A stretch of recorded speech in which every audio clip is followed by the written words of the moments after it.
Olá, sejam todos bem-vindos a mais um episódio do nosso programa Ao Vivo Diário, a melhor família do mundo. E aí, pessoal, tudo bem? Como é que vocês estão? Vocês estiverem me vendo bem? Me ouvindo bem? Me avisem aí através dos comentários, para que a gente possa saber que está tudo certinho com a conexão. Então, como é que vocês passaram esse final de semana? Feriado para muitos hoje, né? Para outros nem tanto. Então, voltamos aí com tudo. Beleza, pessoal. E aí, como é que vocês estão? Me avisem aí. Tudo bem, Suelen? Tudo bem, Caio? Beleza? Todo mundo entrando aí mais uma vez conosco. Fico feliz. Boa. O pessoal acha que eu vou falar hoje sobre os professores, mas é claro que não, né? Então, não vou falar nada sobre os professores por N motivos. Um deles é porque eu não quero. E o outro é porque, bem, não teria muitas coisas boas a falar sobre esse assunto, então vamos deixar pra lá, né? Vamos falar outro dia aí, porque deixa eles comemorar, deixa eles celebrarem aí, né? Então vamos nessa, pessoal.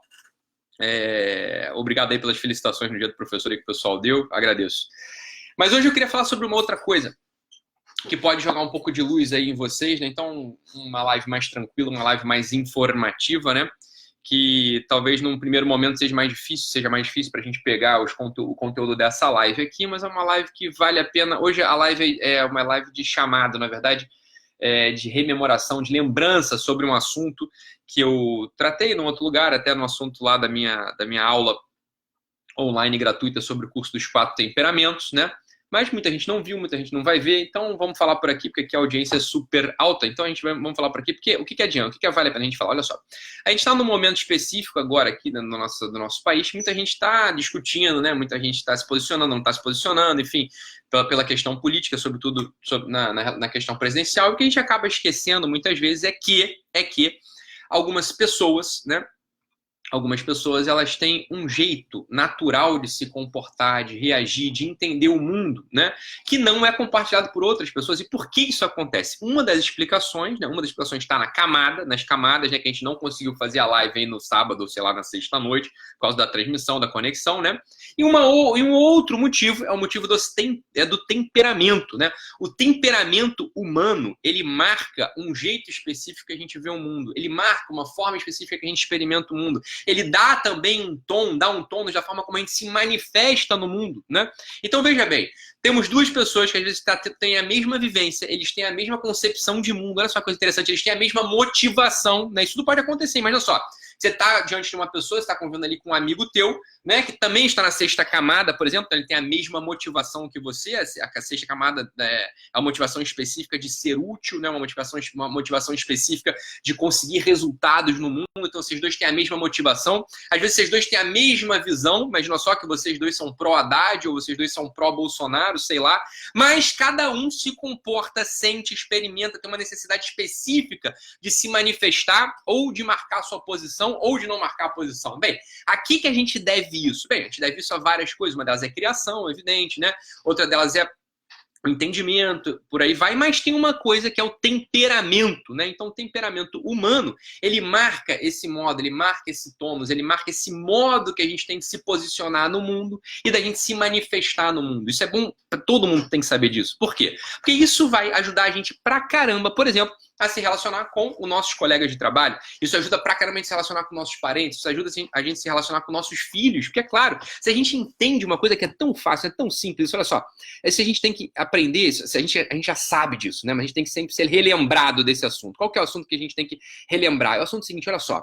As pessoas, elas não sentem do mesmo modo que eu. Isso é uma coisa que a gente tem que lembrar todo santo dia pra gente não cometer injustiça, pra gente não ser chato, pra gente não perturbar a cabeça dos outros, né? Então, olha só, presta atenção. Pessoal, vamos lá. Esse aqui é o primeiro exercício de empatia que a gente tem que ter, é esse, né? As pessoas não sentem do mesmo modo que eu.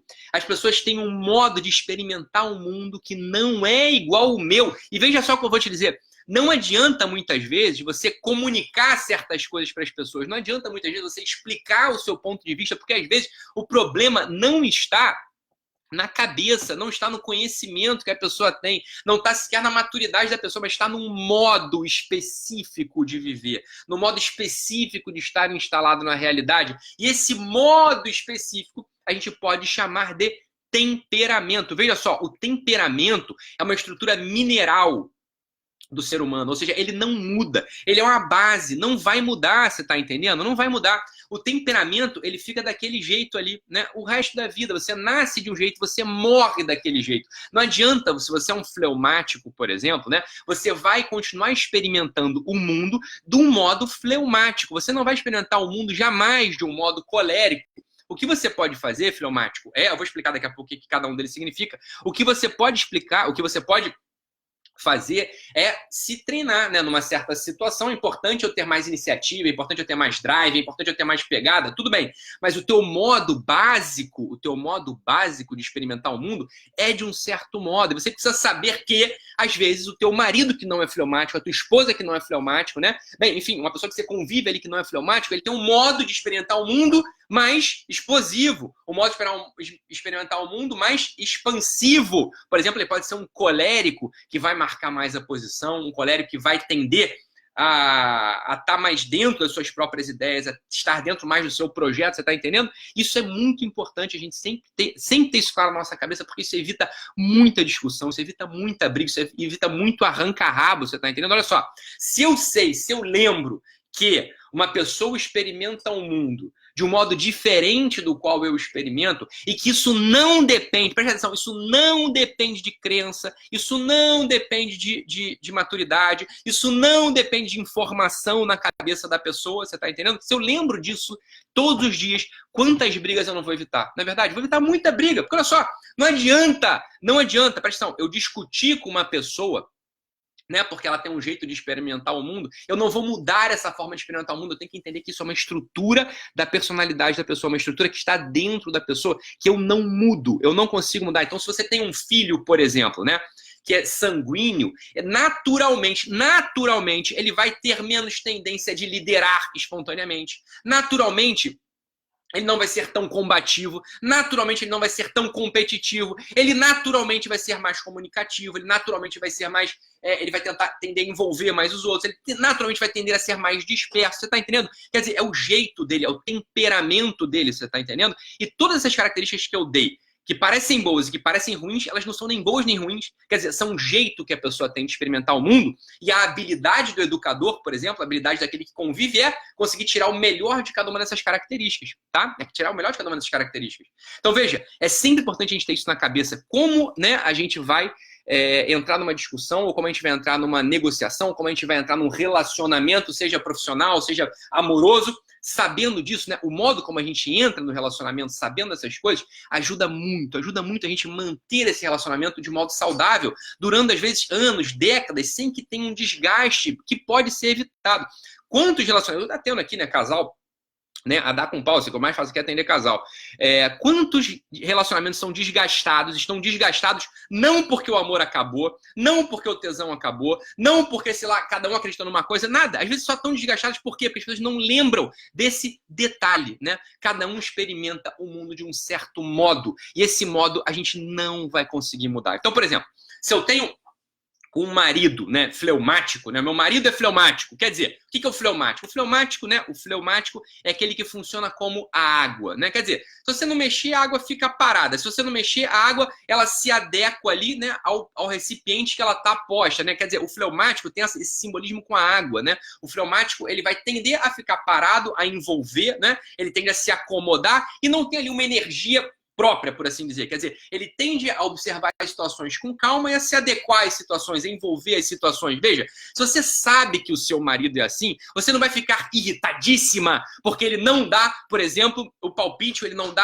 tem a motivação de te chamar para sair, ou ele nunca escolhe o restaurante, ou ele nunca tem a ideia, né, de celebrar uma data importante, de festiva, de casamento, de namoro, diabo que for. Você já sabe disso, você exigir isso de um fleumático, veja bem, você está exigindo que uma árvore mergulhe no mar. Uma árvore não vai mergulhar no mar. O normal da árvore é ficar plantada, você está entendendo? Então, por isso a gente entende isso. Olha só, o meu marido é fleumático, você vai poder exigir dele outras coisas. Ora, é mais normal que um fleumático cuide, que um fleumático envolva, que um fleumático, né, se adeque às estruturas da casa, por exemplo. Então, isso você pode pedir. Por quê? Porque ele consegue entregar. Ele vai conseguir entregar de um modo muito natural. Então, evitam-se brigas. Quer dizer, para que você vai ficar exigindo, né, por exemplo, que um fleumático tenha a iniciativa, né, a iniciativa de propor comemorações, de propor festas, de propor que vocês saiam, etc. Você não vai exigir isso dele, é pedir para brigar, porque ele não vai conseguir fazer isso naturalmente. Se você exige isso do teu marido, por exemplo, ele vai, né, ter aquele primeiro movimento, porque você, né, sacudiu ali a água, então a água se move, mas logo em seguida, pum, ela se acomoda novamente. Então ele não mantém a energia, ele não vai manter essa energia. Pronto, é assim que funciona. E isso não vai mudar, você tá entendendo? Isso não muda. Para uma pessoa mudar, veja bem, ela precisa de muito treino. A pessoa precisa de muito treino, ela precisa de muita dedicação, precisa de muito esforço, precisa de muita autoconsciência. Ou seja, demora muito. Não é você quem vai promover isso nele. Você tá entendendo? O mais fácil, o mais normal é você exigir dele ou dela, que eu peguei um exemplo aleatório, aquilo que ele pode dar, aquilo que ele pode render com mais facilidade. Porra! Em educação de filho, isso é tudo sobre educação de filho. Isso é o que mais importa em educação de filho. É você conseguir exigir o que o moleque e a garota podem render. O problema é que pais e mães, né, não estão acostumados, né, porque tem uma estrutura específica de expectativa, a lidar com crianças sanguíneas. Os sanguíneos são menos organizados, os sanguíneos são menos atentos, os sanguíneos são mais fantasiosos, os sanguíneos são mais distraídos. Então você vai ter que propor atividades aos filhos sanguíneos, ou ao marido sanguíneo, ou à esposa sanguínea, que eles possam entregar, né, atividades que tenham mais a ver com a questão lúdica, que tenham mais a ver com relacionamento e menos com a ordem. Então, às vezes, exigir de um filho sanguíneo, por exemplo, ou de um marido sanguíneo mesmo, ou de uma esposa sanguínea, que ele seja tão organizado quanto um melancólico, você está exigindo mais uma vez que a árvore mergulhe no mar. A árvore não vai mergulhar no mar. Vai ser um esforço tão grande que a relação fica desgastada, que a briga aparece antes mesmo que o outro possa mudar.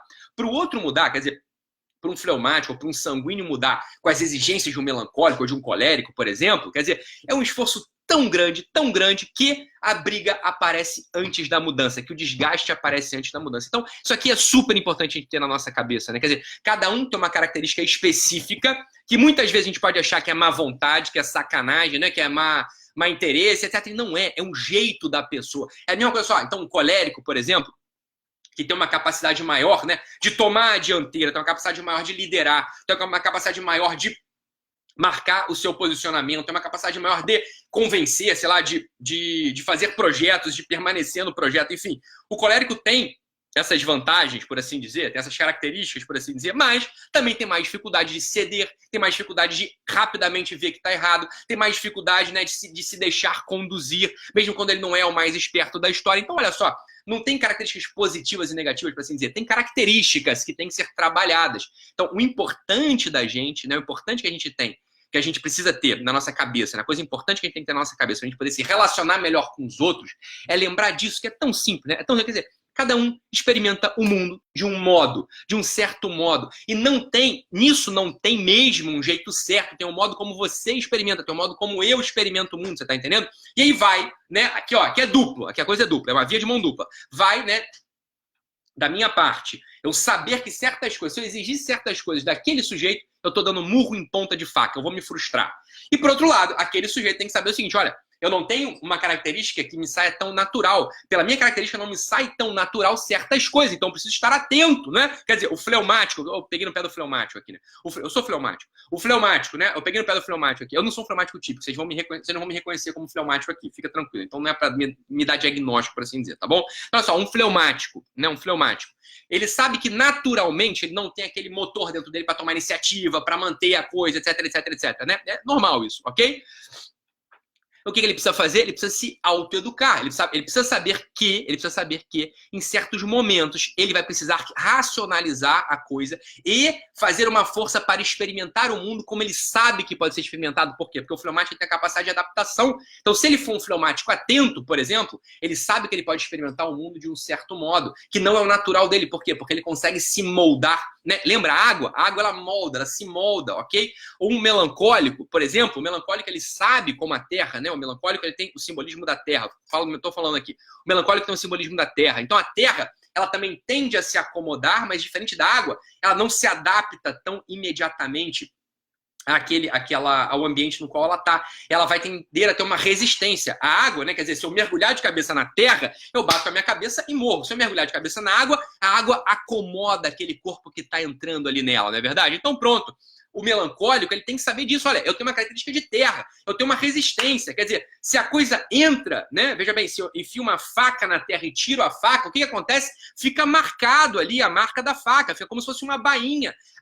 O melancólico, ele tem essa característica de absorver o impacto das coisas, né? Das experiências emotivas, das experiências afetivas, das memórias mesmo, e aquilo fica marcado dentro dele. Tem que saber disso. Olha só, muitas vezes o melancólico, por exemplo, que foi lesado, né, que foi traído, sei lá, que foi lesado no relacionamento profissional, no relacionamento afetivo, ele tem que lembrar o seguinte, olha, essa marca que ficou dentro de mim, mas a outra pessoa, ela nem tá mais pensando naquilo, ela já pediu desculpa, ela já se redimiu, porra, ela já mudou, ela já é uma pessoa completamente diferente. Eu tenho que fazer um esforço para não ficar rememorando aquela cicatriz, né? Quer dizer, o melancólico é uma pessoa que sofre, né? Por assim dizer, que ele fica com muitas cicatrizes. Por quê? Porque ele tem essa resistência da terra. Quer dizer, quando ele é marcado, a marca fica. O fleumático já não é tanto assim, né? Quer dizer, o fleumático ele tem essa característica, né, fria e úmida. Ele envolve a coisa. Ou seja, ele tem uma característica de acomodação e de envolvimento. O colérico tem essa característica de acomodação e de resistência. Vai ficar mais marcado, né? O melancólico, perdão, tem essa característica, né? De terra,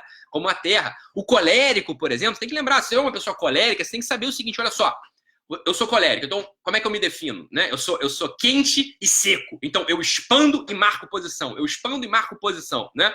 Eu sou como fogo e não como ar. O fogo ele marca, ele deixa uma marca, ele deixa uma cicatriz também, ele tem uma característica de consumir, né? O ar não, o ar do sanguíneo, o ar envolve, não é verdade? O ar ele comunica. O colérico não, o colérico é fogo, ele deixa a marca, ele deixa ali a impressão dele, ele tem sempre uma característica de ir pra cima, ele chega numa festa, né, o colérico, ele chega numa festa, ele vai precisar falar com os outros, ele precisa interagir, ele precisa marcar a ideia dele, ele é o cara que puxa ali o assunto do WhatsApp. Ah, Ítalo, eu acho que eu sou colérico, mas eu não faço isso, você não pode não fazer isso porque você é tímido, mas a característica é, por dentro, qual que é a minha tendência? Por dentro, a que eu tendo? Né? Se eu tendo a precisar expandir, precisar me comunicar, precisar marcar minha posição, não conseguir sair sem deixar a minha, bem, provavelmente eu sou colérico, tá entendendo? Então, colérico tem que saber disso. Olha, num relacionamento, numa discussão, por exemplo, marido e mulher, imagina, namorada, vocês estão conversando, se você sabe que você é colérico, preste atenção. Você tem que saber o seguinte, olha, pode ser que mesmo que eu tenha notado que eu já não tenho mais razão, eu continuo discutindo. Por quê? Porque o normal é marcar a minha posição. Eu tenho que deixar uma marca. Eu sou colérico. Então, se você é um colérico inteligente, você vai já para a discussão, você já tem que começar a acender ali o farol. Só, porra, eu sou colérico, eu vou brigar, eu vou começar a perder a razão e continuar mantendo esse assunto. O que vai acontecer? Eu vou acabar com o meu relacionamento. Então, se você é um colérico, ó, você tem que ter os teus... Se você é fogo, né, colérico, você tem que ter os teus sistemas, né, de anti-incêndio aí dentro. Você tem que ter, né, o teu hidrante ali instalado. Você tem que saber que a coisa é assim. Você vai começar a tacar fogo em tudo, mesmo depois, mesmo que você já tenha perdido a razão. Então você já vai para a discussão já com o teu alerta ligado. Você já vai, ó, começou aqui o caldo entornar. Eu já estou aqui tentando mudar aqui a cabeça do meu marido, a cabeça da minha namorada aqui nesse ponto aqui específico, eu vou sair hoje à noite.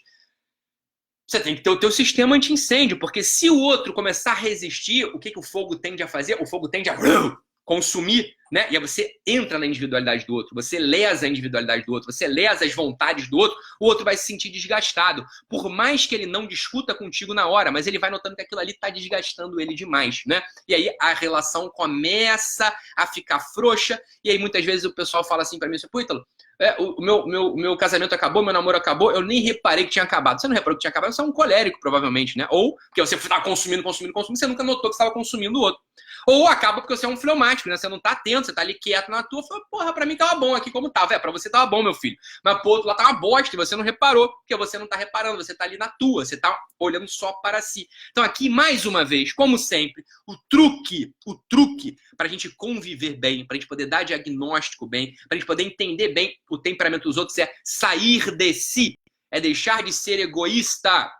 É estar atento ao outro, estar atento como o outro sente, você tá entendendo? Porque olha só, é muito fácil a gente ficar ali arapucar dentro de si, né? Dentro de uma arapuca do temperamento. Ah, o meu temperamento é fleumático, então eu sinto o mundo assim como um fleumático sente. Isso é uma arapuca, meu filho, porque você tem que parar pra pensar como o teu jeito de sentir afeta o outro. E como o outro sente, né? Pode ser que você esteja diante de um outro fleumático também. Então você tem que conseguir tirar a coisa boa do outro. Pode ser que você esteja diante de um colérico. Então essa é a ideia aqui, olha só. Fleumático, preste atenção, não dá para explicar tudo aqui em 20 minutos. Eu tenho uma aula aí, né? gratuita sobre esse assunto, tem um curso inteiro só sobre esse assunto, né? Quem se interessar vai atrás, tem um livro escrito meu sobre esse assunto também. Mas aqui a ideia é a seguinte, olha só. Fleumático sente, experimenta, se comporta como água. Melancólico sente, experimenta, se comporta como a terra. Tem a resistência, né? Tem a introspecção e a resistência da terra. O sanguíneo se comporta, etc, etc, como o ar, né? Envolve, comunica, não tem resistência. E o colérico como o fogo, né? Então o fogo tem essa característica de consumir, de ir para cima, né? De expansão, tá bom? Essa é a ideia, tá bom, pessoal? Então já estouramos aqui o tempo, voltamos com tudo aí nas nossas lives diárias. Amanhã tem mais, estejam atentos, chamem os amigos, os vizinhos e os parentes. Um abraço, pessoal, fiquem com Deus, compartilhem essa ideia, marquem o pessoal aí, né? Compartilhem essas nossas lives aqui, marquem o pessoal aí também para amanhã a gente voltar com toda a energia. Um abraço, pessoal, fiquem com Deus e até mais.